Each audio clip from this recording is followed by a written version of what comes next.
Bienvenidos a La vida mientras tanto, un podcast para narrar historias de vida. No pretendemos darte consejos sobre cómo debes vivir tu vida.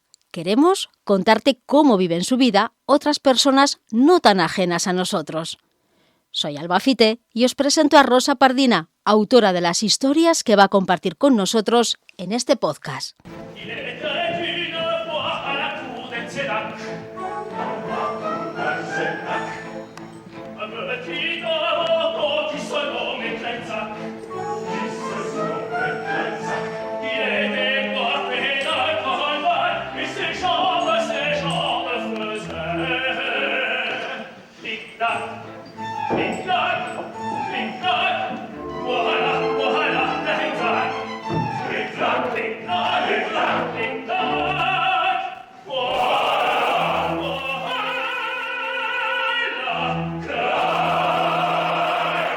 Muy buenos días, Rosa. Hola, buenos días. Pues hoy vamos con un relato que se titula Si las piedras hablasen y que lo voy a empezar con una frase que hace tiempo que quería usar para iniciar un relato, que es Érase una vez. Es el Once Upon a Time que dicen en inglés o Il était une fois de la versión francesa. Sea cual sea el idioma, siempre lo asociamos a cuentos de hadas, pero no son todos los relatos de un modo u otro cuentos de hadas. La realidad a menudo supera la fantasía y esconde historias que nos transportan a otro mundo, a un tiempo diferente, a un lugar donde la imaginación es la única regla y sin embargo no es todo imaginación. Así que vamos a empezar este cuento.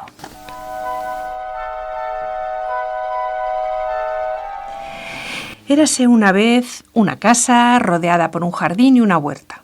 La casa, edificada piedra sobre piedra, se hallaba justo en medio donde ejercía su muda vigilancia de todo lo que ocurría a su alrededor. En aquellos tiempos era solo una casa, más concretamente una borda de piedra, pero no un hogar. Servía de refugio para la mula, de resguardo y almacén de grano y paja y de lugar de descanso para labradores. La borda estaba rodeada por campos de cultivo, además de una era en la que se trillaban y aventaban los cereales, una huerta, fundamental para la supervivencia, y el vergel, que en realidad era el vivero donde se resguardaban las plantas jóvenes. En primavera y verano se cultivaban tomates, lechugas, calabazas, una sinfonía de sabores y olores que saciaba los apetitos más voraces. En invierno les llegaba el turno a las escarolas, a las coles de diferentes clases, ajos, espinacas. La huerta producía sin parar, no dejándose amedrentar por las heladas de invierno ni por el tórrido sol del verano. Los campos dormían en invierno, pero con la llegada de la primavera regresaba la vida en todas sus formas y colores. Las amapolas teñían de rojo los bordes de la era, las malvas resistían a los pisotones y mordiscos de la mula, y la verdolaga convertía los campos de trigo en un cuadro de Kandinsky.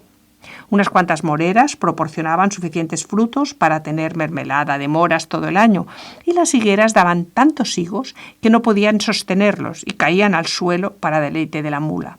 No podían faltar los presiegueros ni los granados. Si hubiera habido un árbol de la vida, aquello hubiera parecido el Edén.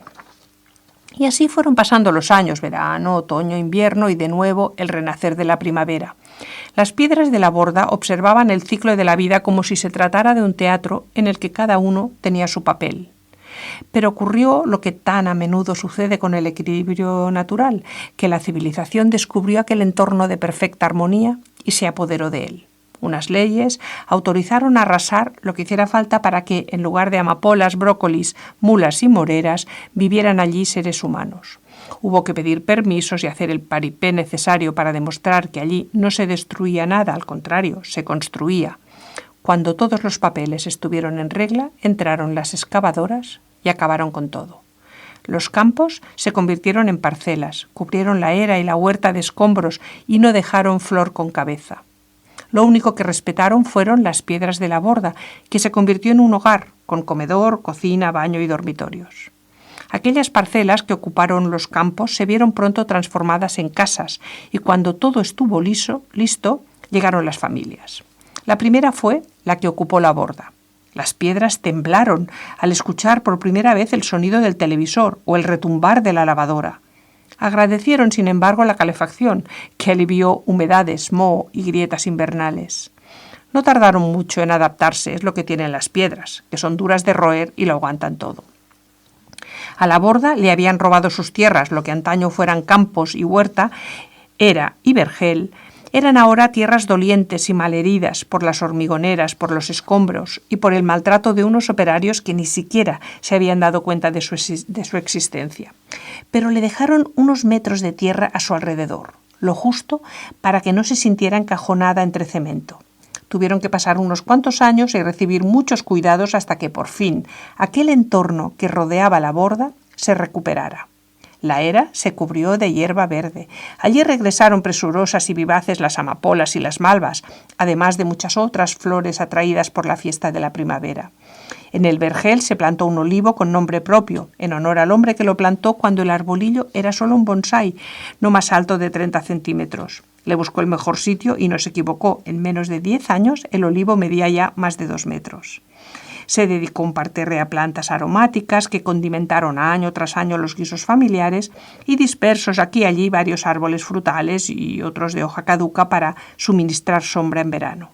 El resto del jardín estaba cubierto de rosas rojas, porque una rosa debe ser roja. Está en su naturaleza y cualquier otro color no es más que un sucedáneo. Ya fuera en rosaledas o en macetones, las rosas Edith Piaf, aterciopeladas y de olor intenso, competían en belleza con las Chrysler Imperial y las Mr. Lincoln de rojos intensos y aroma embriagador. Las rosas sevillanas no emanaban olores sino simpatía. Ellas necesitaban mucho más espacio para florecer una tras otra sin parar, para teñir el jardín de manchas rojas y chispeantes. Si las rosas eran las reinas del jardín, los tomates eran los reyes de la huerta, que cada año producía kilos y kilos de tomates rosa, cherry, híbridos. Durante años el equilibrio fue perfecto y nada hacía presagiar el caos que se desató de improviso.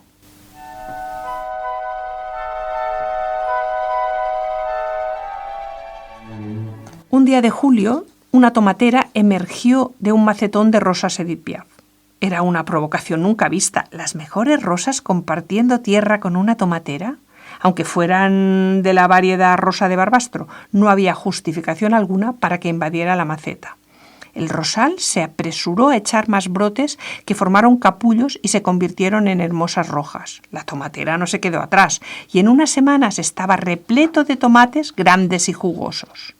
Las piedras de la borda miraban con estupor aquella extraña combinación, pero cuando entre las rosaledas de sevillanas empezaron a crecer una, otra y otra planta de tomates cherry, los más invasivos y alocados, saltaron las alarmas. Los tomates querían invadir el jardín y los rosales no iban a permitirlo. En la huerta de tomates apareció de pronto una rama espinosa que culminó con un par de rosales Mr. Lincoln de color rojo carmesí. Si las piedras hablasen, hubieran recordado a rosales y tomateras que la naturaleza sobrevive gracias a un equilibrio que normalmente rompen los humanos, no la propia naturaleza. Pero las piedras no hablan y tuvieron que asistir al penoso espectáculo de rosales y tomateras luchando en las macetas por nutrirse en aquel reducido espacio. Y las no menos deplorables escenas que contemplaban en el huerto cuando los espinosos tallos de los rosales destripaban los espléndidos tomates maduros. A finales de verano, todos los rosales estaban invadidos por tomateras, mientras que entre las tomateras del huerto crecían rosales de todas clases. Pero llegó el otoño y las rosas empezaron a perder sus pétalos y se quedaron sin fuerza para hacer brotar más capullos.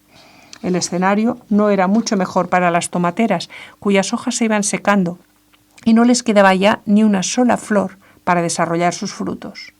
Y sucedió algo sorprendente. Tomateras y rosales dejaron de luchar y empezaron a unir sus fuerzas para sobrevivir. Hicieron todo lo posible por compartir los nutrientes de una tierra ya gastada. Se daban cobijo unas a otras para protegerse del frío de la noche. Dejaban huecos entre ellas para darse baños de un sol cada vez más escaso. Nada habría podido hacer más feliz a las piedras de la borda que ver recuperada la armonía a su alrededor. Ellas, cuya dureza las hacía parecer insensibles, eran fáciles de conmover y quisieron creer que estaban presenciando el más impensable de los enamoramientos, tomates y rosas. Si dieran hijos, serían rojos, sabrosos, bellos y desprenderían un aroma sin igual. Pero fue demasiado tarde. Los humanos no querían ver sus sofisticados rosales adornados por tomates ricos pero burdos, y mucho menos querían que los rosales les atacaran con sus espinas cuando iban a recoger tomates. Y ya se sabe, a grandes problemas, soluciones drásticas. A finales de otoño volvieron las máquinas al jardín, esta vez para arrancar las tomateras y los rosales y acabar así con el conflicto. Si las piedras llorasen, hubieran derramado gruesos lagrimones al ver cómo arrasaban de nuevo su jardín y acababan con la más inimaginable historia de amor. Lo que entonces ellas no sabían es que el amor todo lo puede, o casi todo.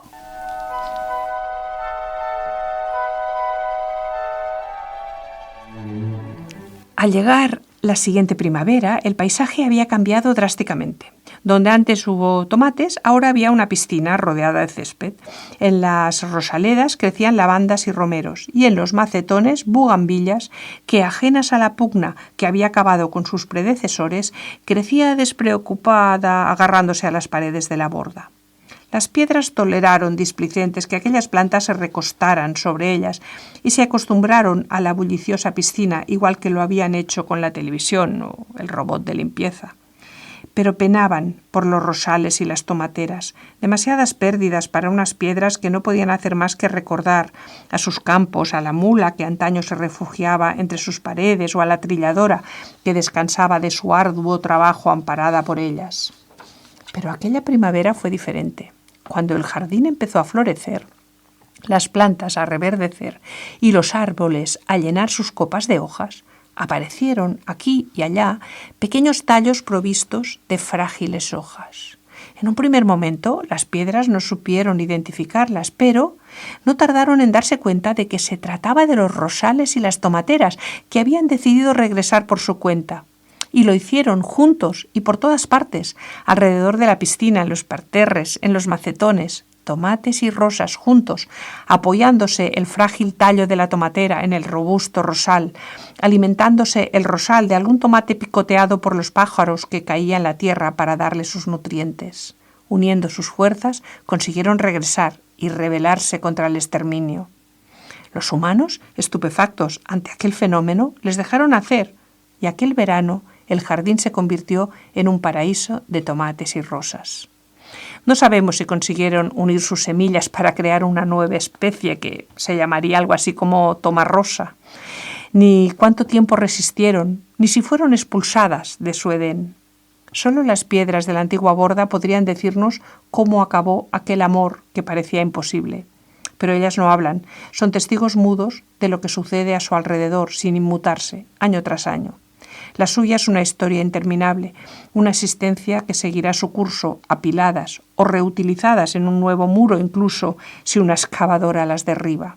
Solo la erosión podría desintegrarlas poco a poco, tan lentamente que podría llevar cientos o miles de años.